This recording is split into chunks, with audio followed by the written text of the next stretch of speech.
Hi, hello. Kumusta mo? Kumusta ang mga estudyante nako sa ESLS?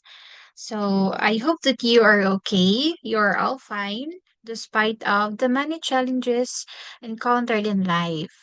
Okay? So, as for now, I'm not going to show you my face because hubog pa kaya akong nawong even my gums. So, hubog pa dyan po akong gums class.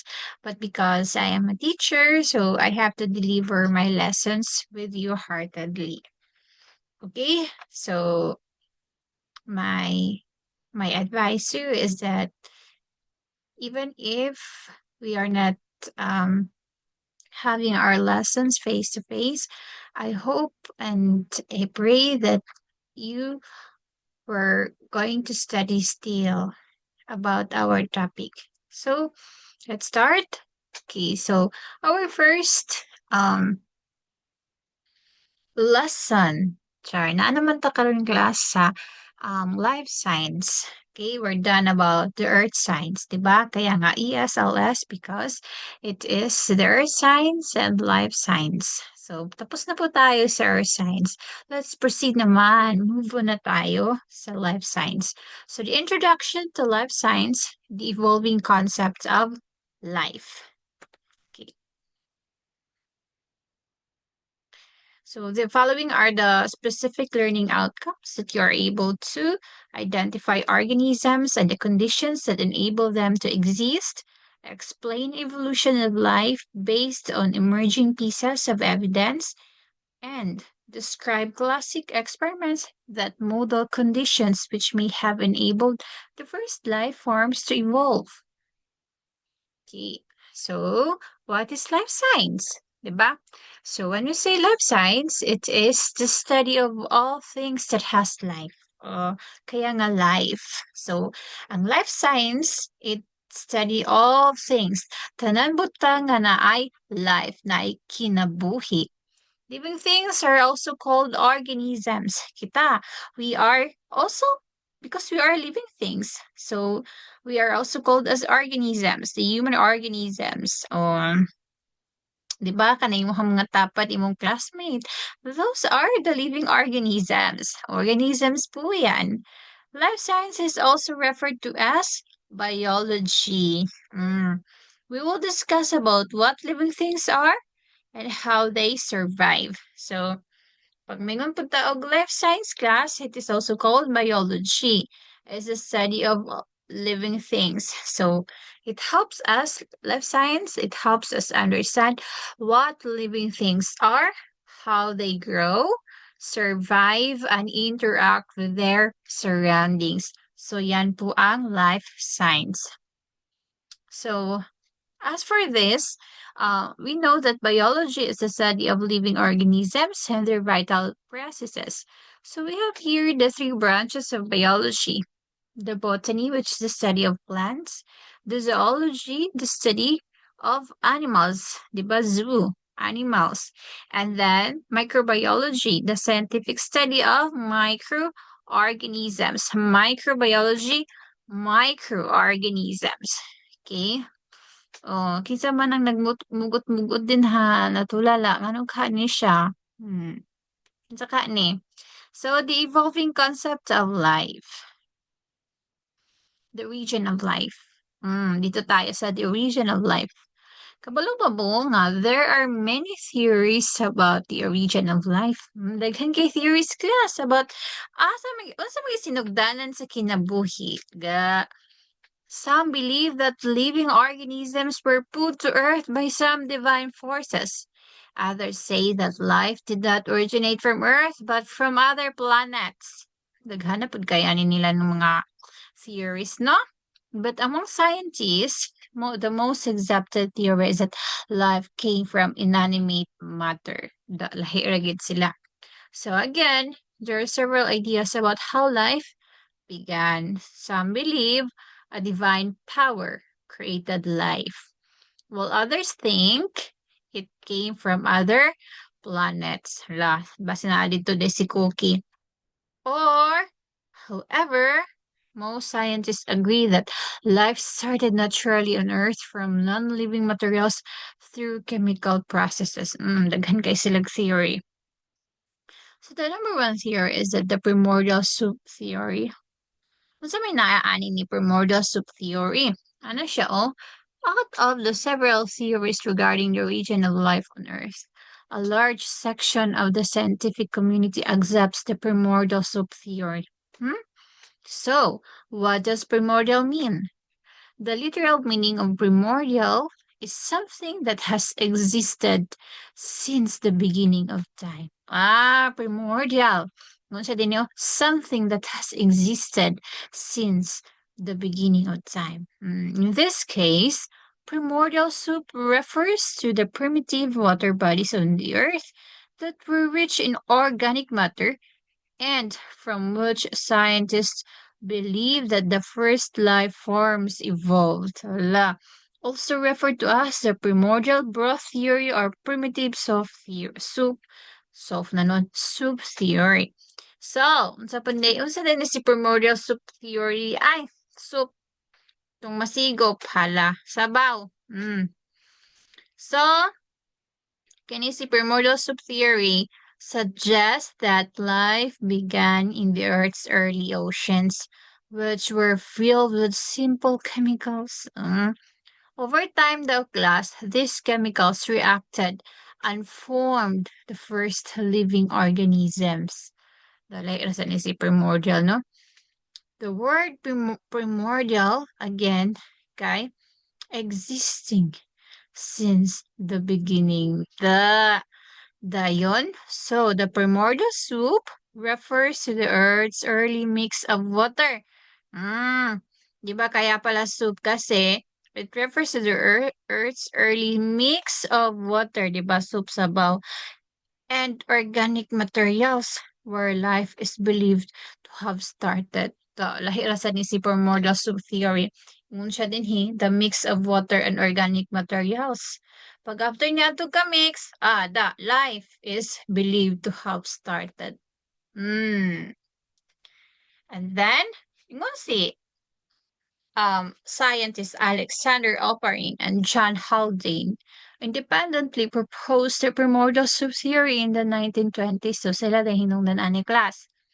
According to their proposition, the atmosphere is primitive Earth was reducing in nature, with large amounts of gases like methane, ammonia, water vapor, and very little oxygen. Various sources of energy such as heat, lightning, and UV rays were abundant in this primitive Earth.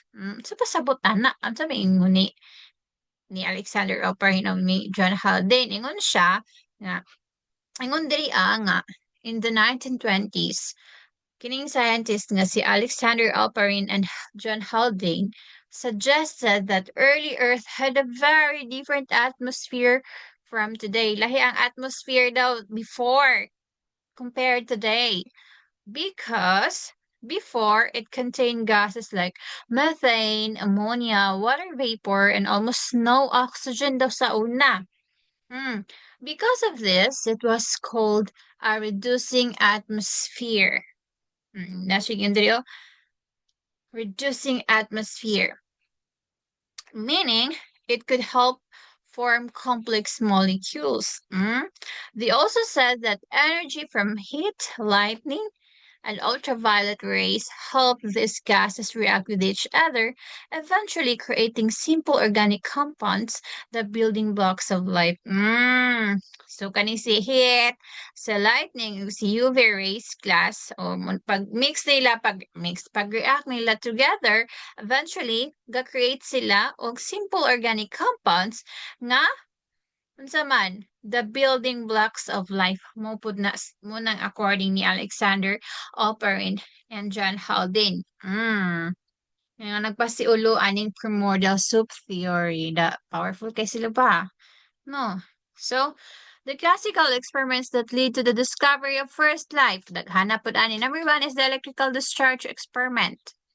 So, kinsa man ay proponent ani? Si Stanley Miller and Harold Urey. confined methane, ammonia, water, and hydrogen in a closed system, and applied continuous electrical sparks to trigger the formation of the building blocks of life. They found out that several amino acids were produced. Okay. By the looks, tanawan ninyong class din sa kining photo here. The purpose of this experiment was not to try and produce amino acids. Rather, its purpose was to explore the conditions of the early Earth and what the naturally occurring results would be. So it means that the early scientific experiments that helped show how life might have started on Earth in the 1950s, scientists Shani Miller and Harold Urey did an experiment to copy the conditions of early Earth. So, they mix gases like methane. Kanihala, ipag-combine nila si methane, si ammonia, si water, o si hydrogen in a closed container. Kanina, this one na class, kanina nakakita din eh. Morning Miller-Urey experiment.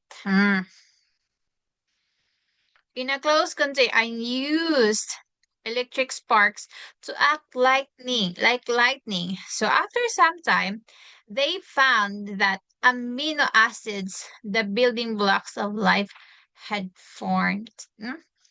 As in, no, lahira gini sila. This showed that life's building materials could be made naturally from simple chemicals. Muna siya si electrical discharge experiment.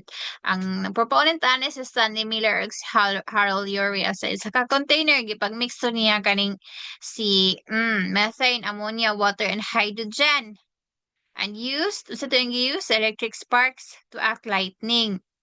Dayon, after ana, they found nga ang amino acids kay the building blocks of life had formed.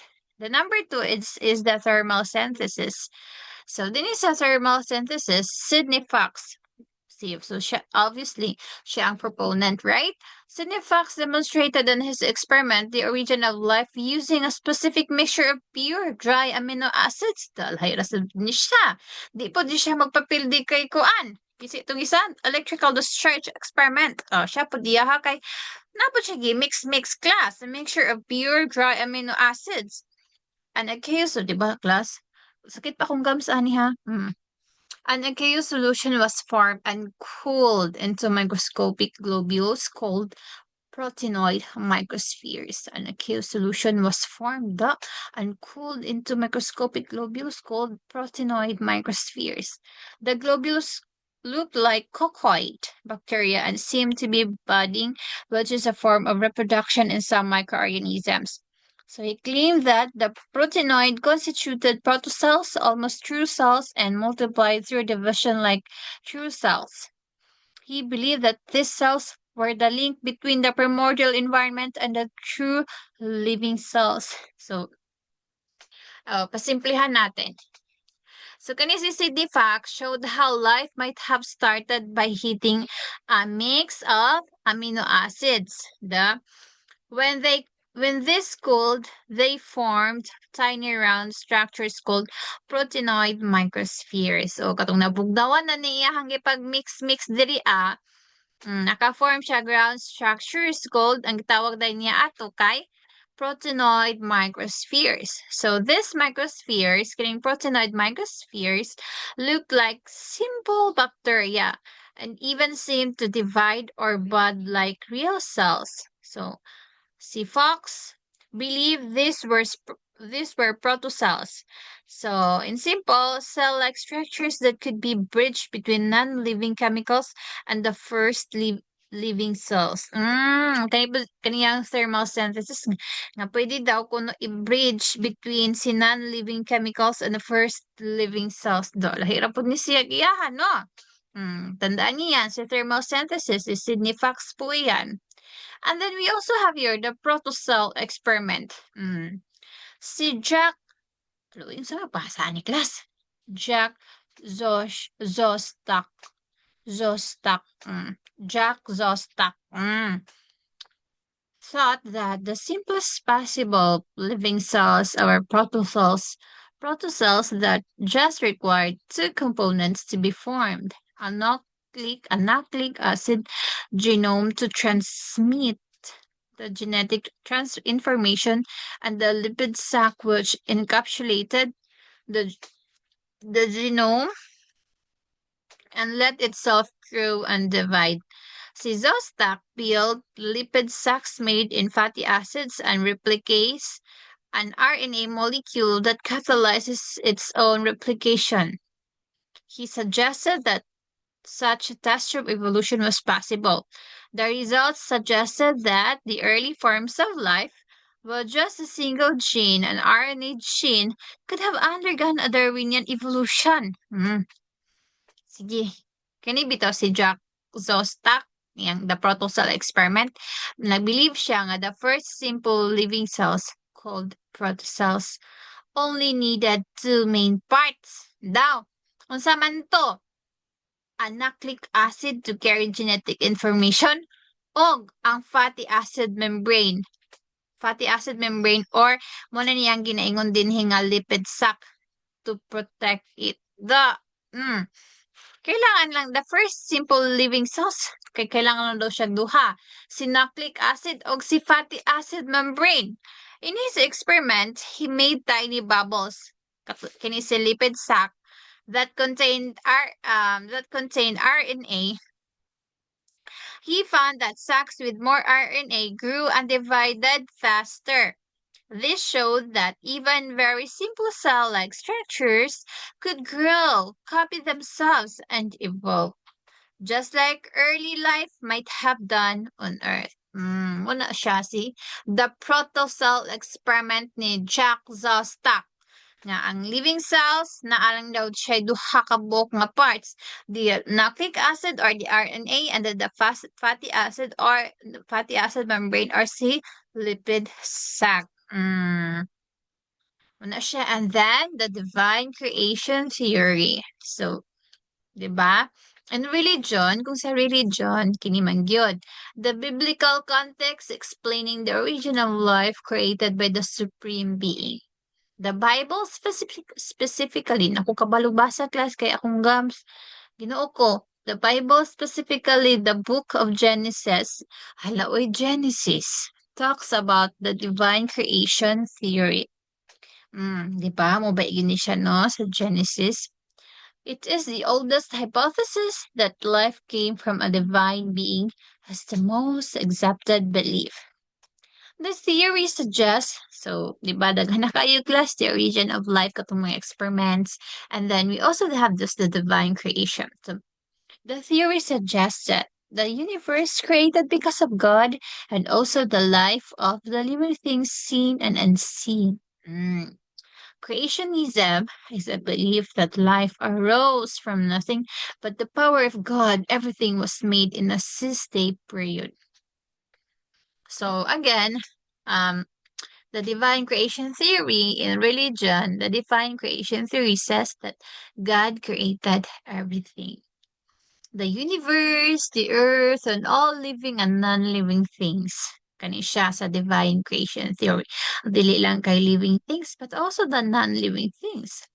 According to the Bible, especially in the book of Genesis, God made the world and all forms of life in 6 days. Kaya di ba pagka 7 days mo nitong 7 days kay rest day na tayo.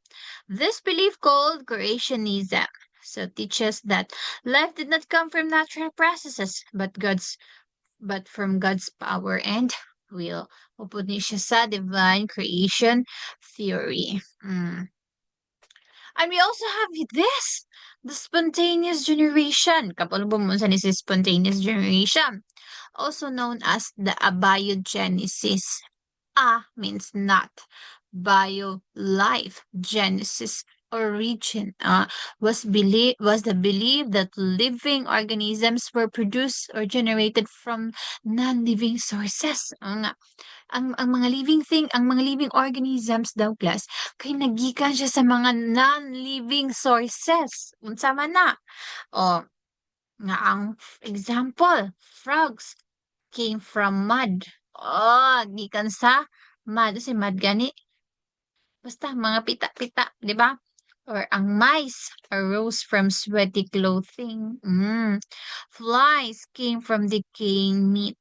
Nga na siya, nga na ang spontaneous generation. According to Aristotle, was the earliest recorded scientist to articulate the theory of spontaneous generation. So, again, when you say the spontaneous generation is the old belief that living things could come from non-living things by themselves. So ako day no, basin na gikan na ko pagkabaki. Or basin ako no, gikan ko pagka cockroach. Hala, uy, nasa akong kagwapa, cockroach ra di ay ko. Na di ko masugot. Uy, kamo class, basin mo sugot rapod mo, gikan mo og kuan. Pagkailaga.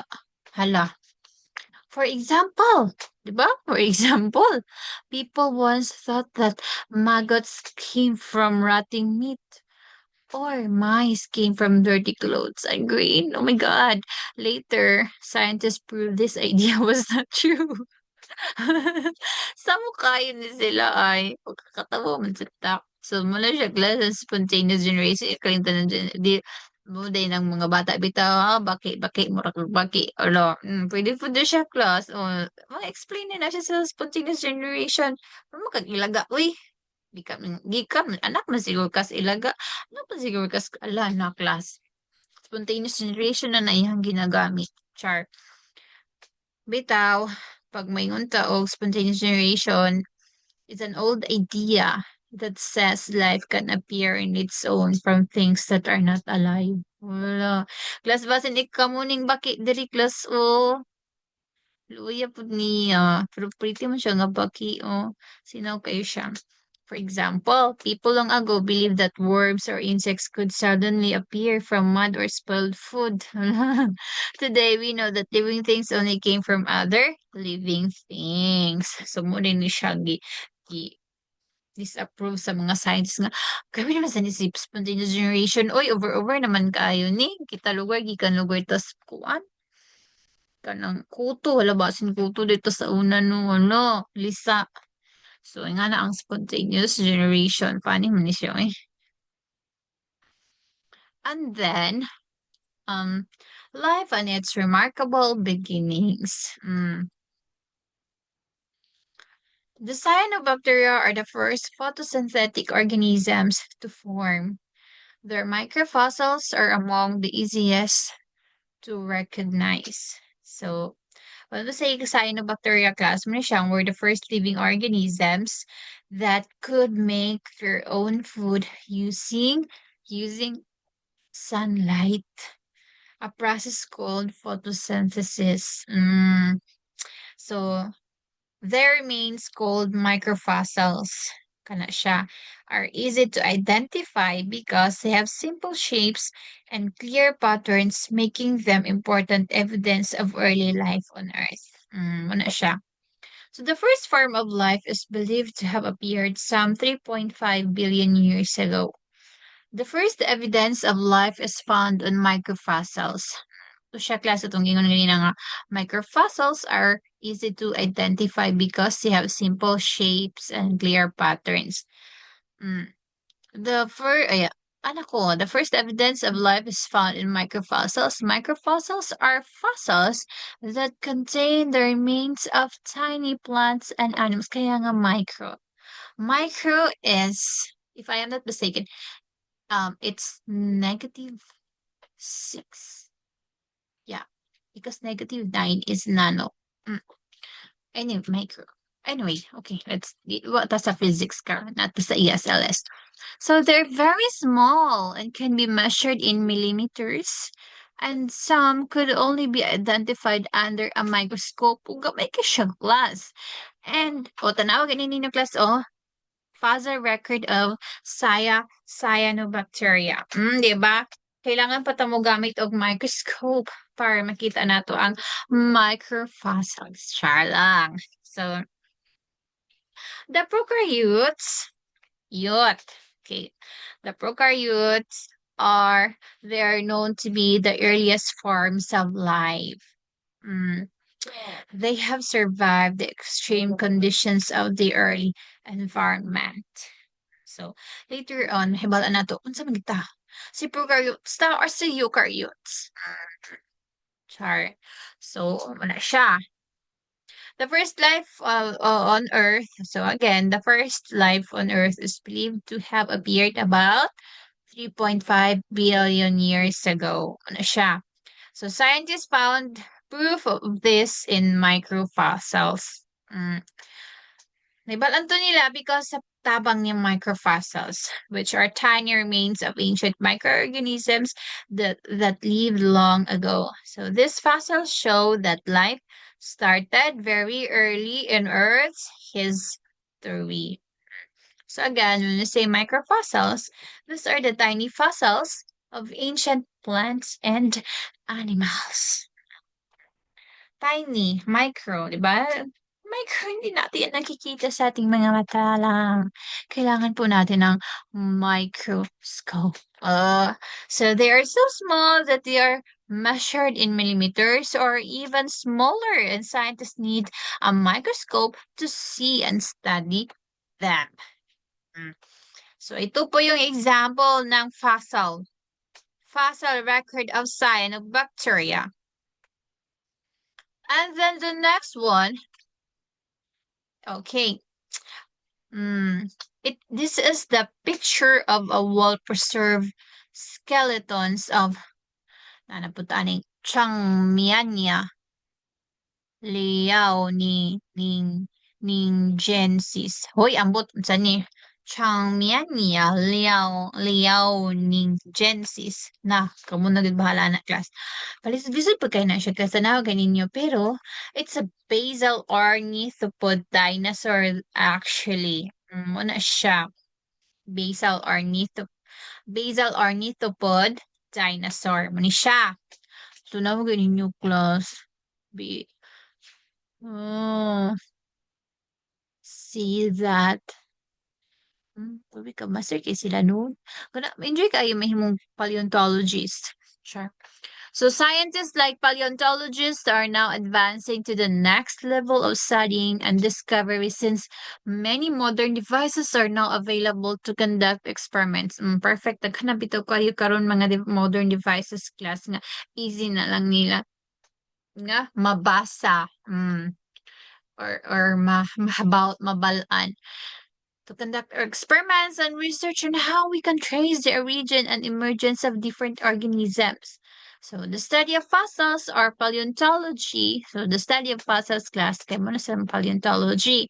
Kinsa man lang study ana mo na silang mga paleontologists tracing the history of life on Earth based on fossils. Fossils are the remnants or the mga belen-belen, mga bilin-bilin na siya class, or the remains of ancient animals or plants that lived long ago and they are preserved mostly in sedimentary rocks. Sedimentary rocks? Asa yan nagikan? Oh, balik sa dito. Hello, class. Gusto na ako may mong paleontologist. Char. Feeling na ako ma-enjoy akong kinabuhi dito. So yeah, again, scientists called paleontologists study the remains of plants, the animals, and other organisms that lived millions of years ago to learn about the Earth's history and how life has changed and evolved over time. Fossils are the preserved again. Once again, fossils are the preserved remains or traces of plants and animals that lived long ago. So they can be bones, the shells, the leaves, the footprints, or even imprints left in rocks. Nabi nang ban nga mga footprints bitaw nga na preserve sa rock. Siguro kay na preserve dito kay pwede siya nga na-ice siya. So, hangtod dahil nga nidikit na siya. Di ba? Amazing kang kinabuhi. So, fossils help scientists understand what ancient life looked like and how it evolved over time. So, di ba? Ang fossils, pwede siya nga bone. So, sa tanaw, ganin ninyo si Kuan, Changmiania leonengensis or the ornithopod, the basal ornithopod dinosaur. Canicia. Ingon siya diri nga 125 million year old dinosaur found buried by a volcanic eruption in China. Hello. So, mo dahil gid sad ni no. Mo ba yan ang mga extinct food ba ya ang mga dinosaur actually kay because of the eruption happened. Yun, mga natural phenomenon nga wagtang lang dahito sila. So actually, mo po na siya. Luwi po. Pero at least, di ba, nahibalaan mo pila na po siya pila na iyahang idara. 125 million. Kung kakabot na ka mo na. Di ba, kung sa tuwa, kung makabot na tag 125, balbal man siguro na siya. Nala siya pamilya nga kakak. Hala, uy. Ang tao pa lang na, no? Kakak na na. Funny man tao eh. Sige. So, all forms of life share common characteristics that involve adaptation, vegetation, and surviving skills. So these are the following. So the use of chemical energy to help organisms perform activities and carry out chemical reactions. So it means that all organisms need food to process body activities. No, di ba? Dili lang gayta magkaon naagaloyahan na tao. Isa na kuha na. Hindi ko makakaon, maglabad na akong ulo. Ug dili pud kayo nga naka-active akong lawas. So, kailangan magkaon sa kuna. Ay ako magbuhat sa akong activity. Mo nga na ako class. And then, kay kung di na ako magkakaon, magkasukuay na ko na. Char lang. And then the ability of individuals to adapt to their environment. Oh, kailangan ta maging adaptive because that is one of our characteristic, being able to adapt. Kung kamo, gikan mo anak na school and then nag-USTP mo, medyo, ma'am, bombarded kayo sa mga task, ma'am. Ang dami pala din eh. Oh, man, you should have to adapt. Kay muna siya, organisms can adapt to their environment because we are human organisms. So, kailangan po natin maging adaptive. Kasi kung hindi po tayo maging adaptive, may stress tayo sa ating life. Yan po yan. And then the consistent growth and development controlled by the inherited gene. Gene. Oh, grabe yun. Grabe na akong gums. Gene. Okay. All organisms has genes. Genes are inherited from parent to offspring. Nalaliwat? Ano ka? Copy-paste kini may mukhang mama. Oh, because that is one of the characteristics of life. Of organisms. Copy-pasted. Growth is an increase in size. Lisod sa nun mo, dili ta mo tubo. Grabe naman sa ngayon, dili ta mo. Ay, pwede pod. Napayuban niya, pero na other nga conditions. And volume by converting food to become part of body cells. Butambok ta. Okay ra na siya. Kaya nga naman. Ang characteristic, ingon din, he. The systematic and highly ordered structure of organisms. All organisms consist of structural units called cell, multicellular or and unicellular. The ability of organisms to control their internal environment. Sa pasabot ani, that all organisms have the ability to keep stability or maintain balance or processes inside their body. Remain calm. Kalma, baby, kalma. Yeah. So that is homeostasis. All living things can control and balance what happens inside their bodies to stay healthy and stable. That is homeostasis. Tutlagot ako sa imo ha. Mantika rin yun. Pero we have this. Homeostasis. Ma-control na nimo. The ability of organisms to respond to environment stimuli. All organisms can respond to the changes of their environment and it is called irritability. Ako ginoo ko. Sa manisha, all organisms can respond to the changes of their environment. Pwede na day gap. Mabaguhan ta, makalitan ta, nga, nakuratan ta. Di ba? Stimulus. Pwede ta mairita, pero natin ginatawag nga homeostasis. Pwede na ta mag-control. Dili na to, we cannot control something class, pero ang mga natural phenomenon pero mag-control nato how we respond things, how we respond to it, 'di ba? Hindi nato makontrol ang ilahang mga um unsa ba, di nato makontrol how they see us, how they look sa tua, sa ilang perception sa tua, but we can control ourselves how we respond to them. Di ba? Because again, that is one of the common characteristics sa life of an organism. Kita, organism ba yata? Basin kalimot mo. And then, the ability to every the ability to every organism to reproduce its own kind. All organism can replicate and reproduce. Go to the world and multiply. Oh, back perfect. Una siya. So that is anak kita, maka-reproduce ta, maka-replicate kita. Okay, that's it. So, here, the connections and interactions among living things. Okay, diretso na nato ni. So what is ecology? Ecology is the branch of biology that deals with the study of living organisms and their relationships with each other and their environment. Diba? That is ecology. Diba?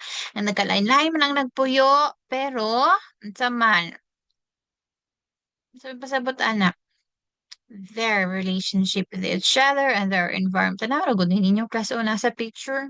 Diba? Nice kayo, class. Imagine ako ang bukid na trees, na water, pan ba ni, pwede ni siya river, na mga baki, na ba baki ani class, may nakikita kung hindi niya nakikita, gamala, baka ka naman ko, oy, na insect class, unsa ni sa class, kangaroo? Mga algae, my God, mga bacteria. So, the interconnections within their environment. That is ecology. The diagram depicts that everything is connected and interrelated with one another. They are different from each other, but they coexist with one another in one community. Oh, mo ni siya. Nagkalain-lain man ta, pero we coexist with one another in one community. Kasi uno na iro, na iring, na medyo iring, na murag iring, na murag tao, nga dili tao, nga no siya class. Pero we coexist with one another in one community. That is ecology. Diba?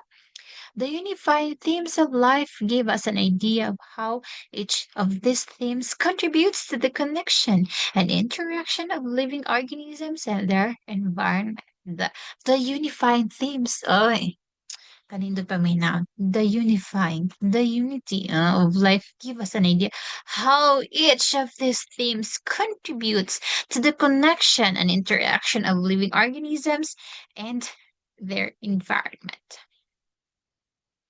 So, Monisha class, from atom to molecules, ang atom nagkuan sila, from one atom nag-connect sila to the other atom na gitawag ng molecule, sa bagadali ka. And then, pag connect sa molecules, natawag na cell. Ang nagkadaghan nga cell natay tissue and then ang mga tissues nagkahimo din siya organ and then natin the organ system, di ba, from organ nagka-organ daghan na rin kay nga organ natin na produce nga organ system, di daghan na rin dili lang kay lungs, nay kidney, nay heart, nay liver sa bani, and then ano din tayo organism. Ang organism ani kay wall ni class. And then, di ba kay ang organism man kay maka-reproduce, maka-replicate. Population talaga na kayo.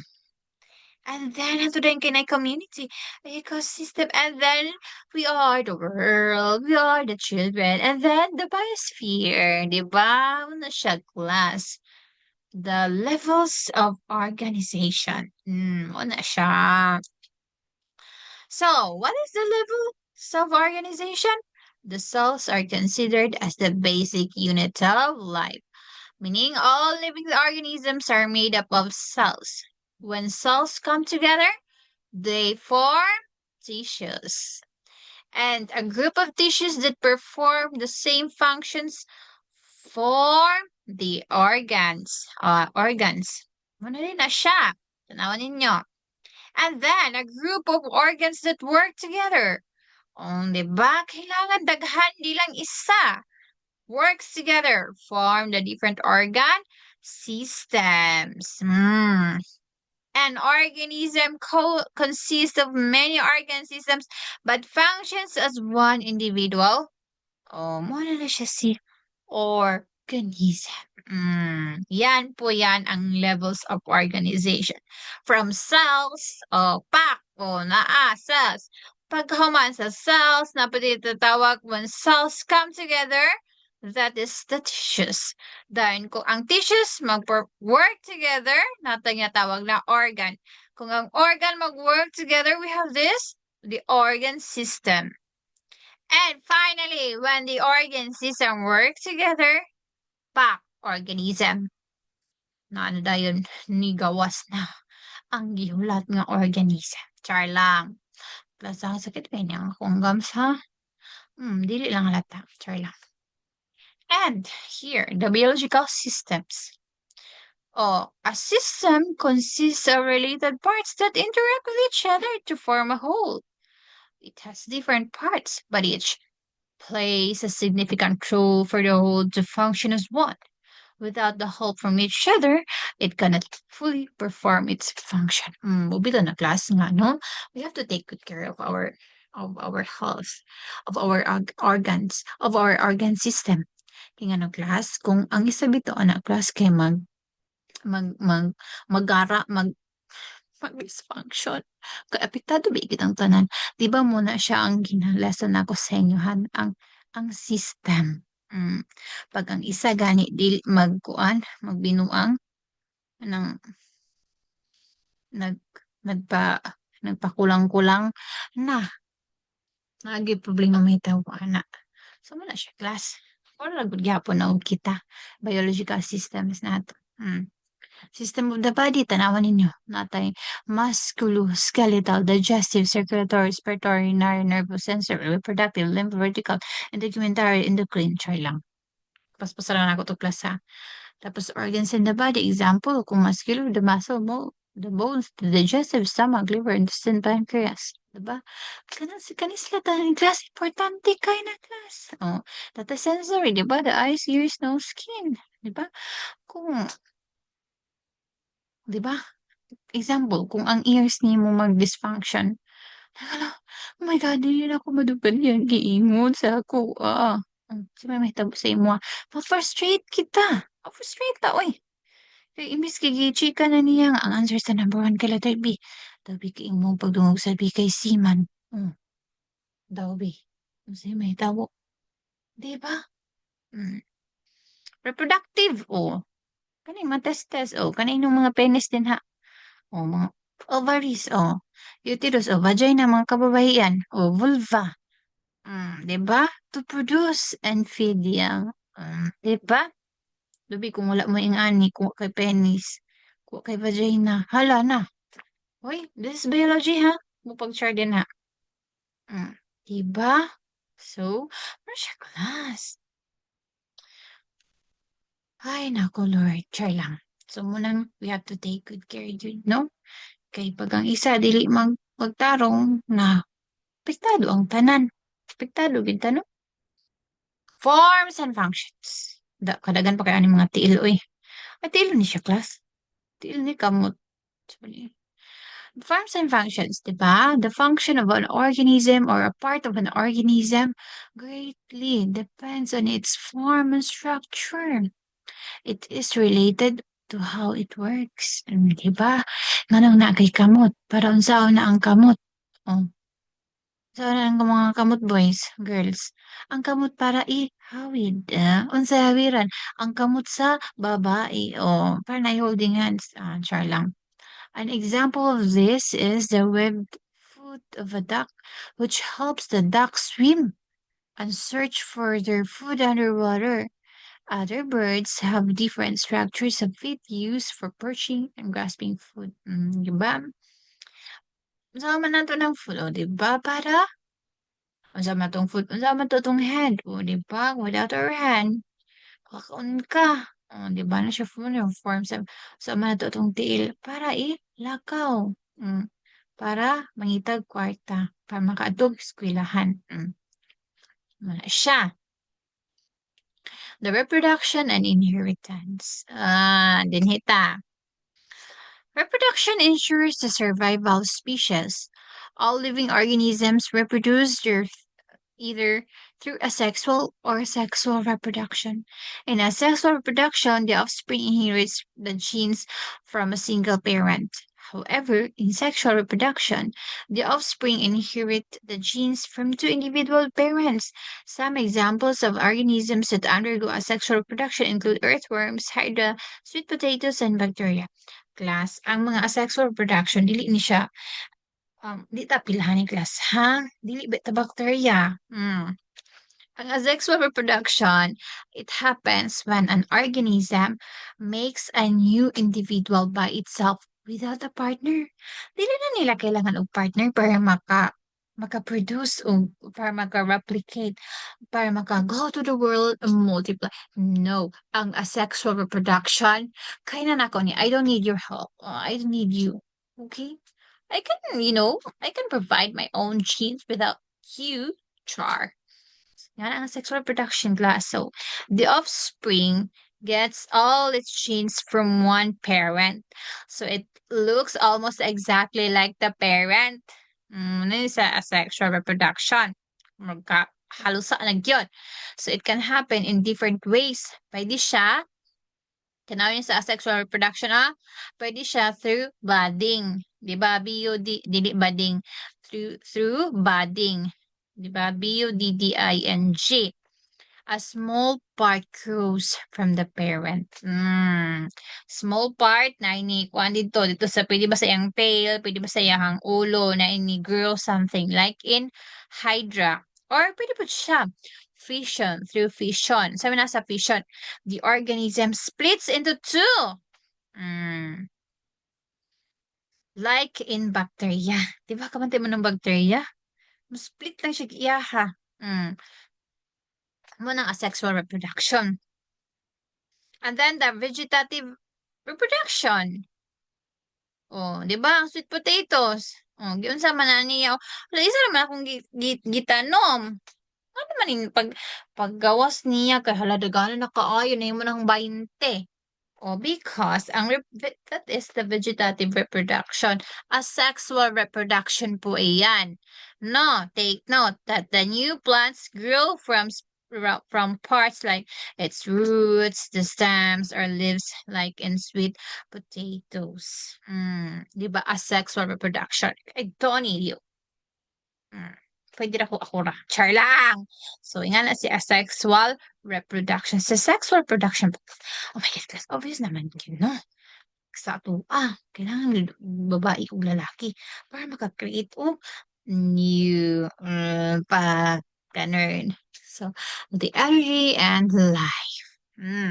Living organisms obtain energy from the food they eat.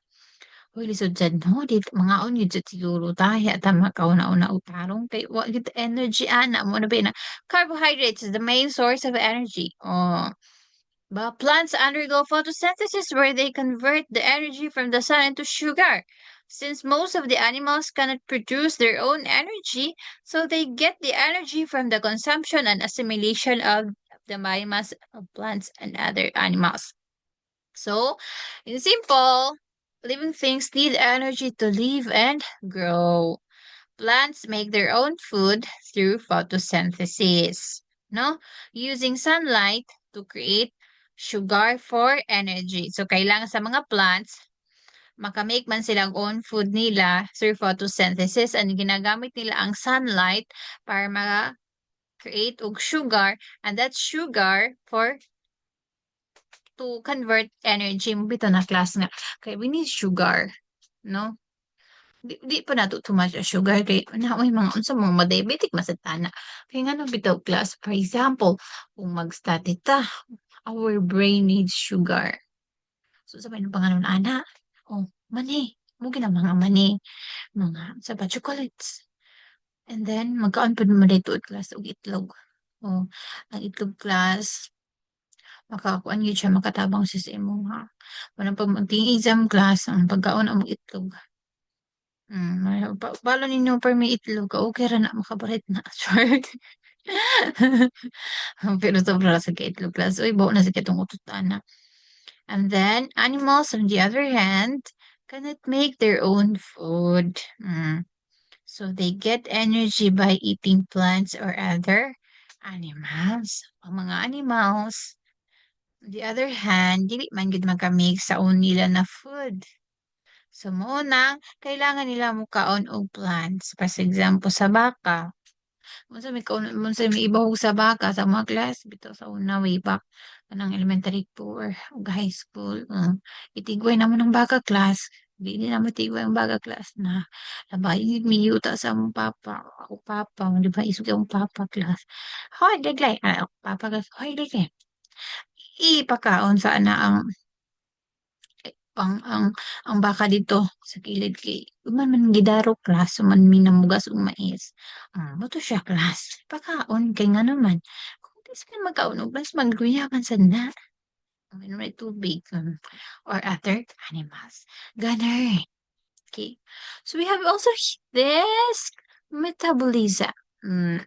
Metabolism refers to the chemical or the metabolic processes that take place as your body converts food and drinks into energy. Diba?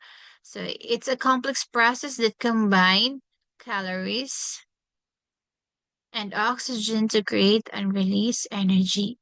So, dating natawag na um, type sa metabolism, the catabolism, and then the anabolism. So again, pag maingon ta og metabolism is the process where your body changes food and drinks into energy. Your body changes food and drinks into energy. So your body uses this energy to breathe, to move, to grow, and stay alive. Diba? So again, and also metabolism is the overall process that includes all chemical reactions in the body that keep you alive. So, naman siya duha ka ko ano, ka-type, the catabolism and the anabolism. Pag may nguntag catabolism, muna siya the breakdown of molecules to obtain energy or to break down food. Ano siya? To break down food or large molecules to release energy. So, breaking down equals the energy out. Break niya ang food para magawas ang energy. Ang anabolism pod kay simple molecules combine to generate complex molecules. Ni siya po siya kay pagmunutag anabolism builds up new molecules or cells or tissues using energy. O mag-build po siya mga bagong mga molecules, cells, or tissues using ang energy. So building anabolism, building up equals energy in. Ganun. So, natay thermal regulation. The ability of an organism to regulate their internal conditions is called homeostasis. Humans have to maintain a body temperature of 37 degrees Celsius. When the temperature outside our bodies becomes hot, the skin cools down by perspiration, maintaining the normal body temperature. So, homeostasis means ito, keeping the inside of the body balanced and stable. For example, people need to keep their body temperature around 37 degrees Celsius. Because when it's hot, we sweat to cool down and keep our temperature normal. Okay. So, adaptation and evolution. Di ba? Ang una kay Australopithecus. And then sunod Homo habilis. And then nasunod na Homo erectus. Homo neanderthalensis. And then Homo sapiens. Adaptation and evolution. So evolution is the change in the physical and heritable traits of organisms over successive generation. Muna evolution. Ba? So, una kay, kung pa kayo? Saan ni? Kanang halos di pa maporma yang noun da pa karon kay sino ka dyan? Evolution. Di ba? Organisms change over time to acclimate. Pag may tag-acclimate means to get used to or to adjust to a new environment or temperature or situation. Diba? For example, lugar. When you move to a hot place, your body slowly adapts to the heat. Ano siya? That's called acclimating. To get used na or ma-adjust ka sa bagong nga environment to in order to survive. So, if they fail to adapt to the changes, so they usually become extinct. Mawala sila, no? Kung sila kakaya. So, mo siya class ang recently extinct animal na sa kanibitang sa China, Baiji or Beiji China. Hala, ang rhinoceros o East or Central Africa. Diba pag may tawag extinct kay is a species that has I mean extinct animal it is a species that has disappeared from Earth in a recent years. So meaning no living members are left. So wala yun sila class. Skin isa, wala yun. Tanawin niyo si Pyrenean ibex. Wala no? Sa Spain. Si rhinoceros mo, tanaw. And then, kanida yung cutie kay nga bird. Speaks Macau, but sa pagpronounce na.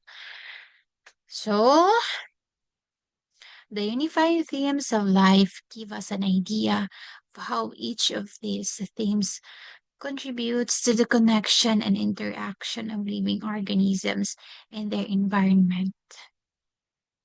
Meaning, the unifying themes of life help us understand how all living things are connected and interact with each other and their environment, no?